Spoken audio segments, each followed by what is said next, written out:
Today, we're tackling a really important question. What's the real cost of an unsafe workplace? We're going to go way beyond just the rule books and regulations to get to the heart of why health and safety isn't just a priority, it's a non-negotiable for any business. Let's dive right in. I want to start with just one number, 2.75 million. According to the International Labor Organization, that's how many people die every single year from work-related accidents and diseases. Let that sink in for a second. It's a staggering, almost unimaginable scale of preventable loss, and it's the reality that drives everything we're about to talk about. So, to really get why managing workplace safety is so critical, we first have to be on the same page about what we're actually protecting. People throw around words like health, safety, and welfare, but they mean very different and very specific things. All right, first up, health. Now, this isn't about someone sneezing in the office. In this context, health is all about protecting people from long-term harm. We're talking about the slow-burn threats, like exposure to chemicals that could cause illnesses years down the road, or working around constant loud noise that gradually leads to hearing loss. And then there's safety. This is the other side of the coin. It's about preventing those sudden, immediate accidents that cause serious injury. The slips, the trips, the falls, the incidents with machinery. Safety is about stopping those split-second moments that can change a person's life forever. And finally, we have welfare. This might seem basic, but it's absolutely fundamental. It's about having access to the things that make a workplace humane. We're talking about clean drinking water, decent restrooms, a place to take a break. It's all part of treating people with the dignity they deserve. You hear all that, and it seems like a total no-brainer, right? Of course you protect people's health, safety, and welfare. But we all know that in the real world, things get complicated. The pressures of getting the job done can sometimes push these critical priorities way down the list. So what's really getting in the way? So let's look at the common reasons, and sometimes the excuses, that organizations give for not putting health and safety right at the top of the agenda. Because understanding these barriers is the very first step to knocking them down.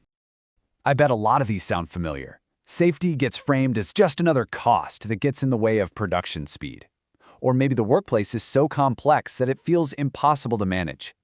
Sometimes it's a simple lack of budget or people. And underneath it all, you have human nature, that temptation to cut a corner to save 5 minutes, which can end in total disaster. So faced with all those very real barriers, how do you fight back? How do you make the case for health and safety so compelling that it just can't be ignored? Well, it all comes down to a really powerful 3-part framework. This is the blueprint for building a rock-solid safety culture. And here they are, the 3 pillars: the moral, the legal, and the financial reasons.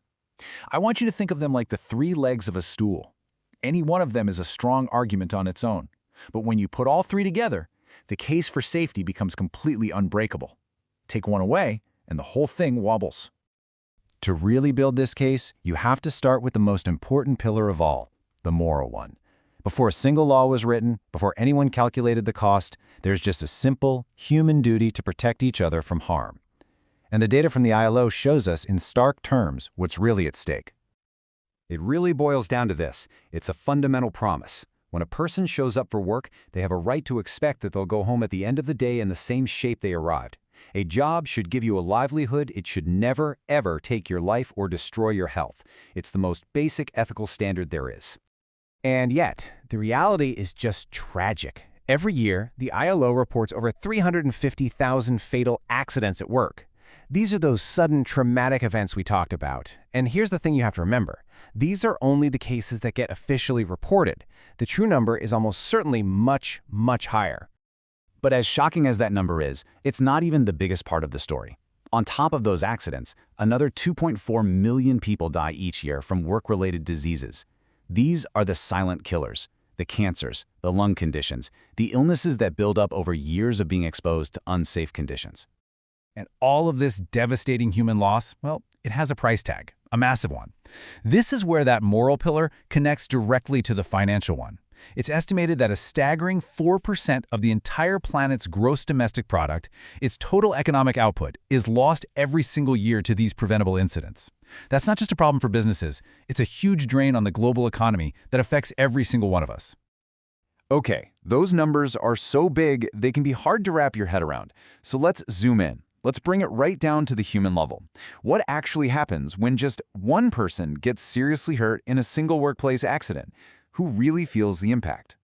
You see, one accident creates this incredible, devastating ripple effect. It's like a stone dropped in a pond.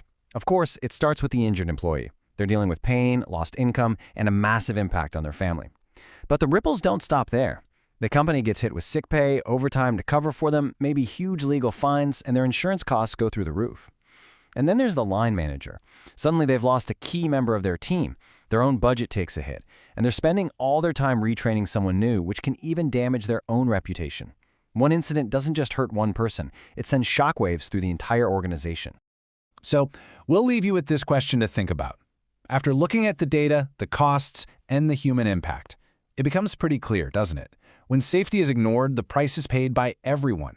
It's paid by the worker and their family, it's paid by the company's bottom line, and it's paid by the managers on the ground.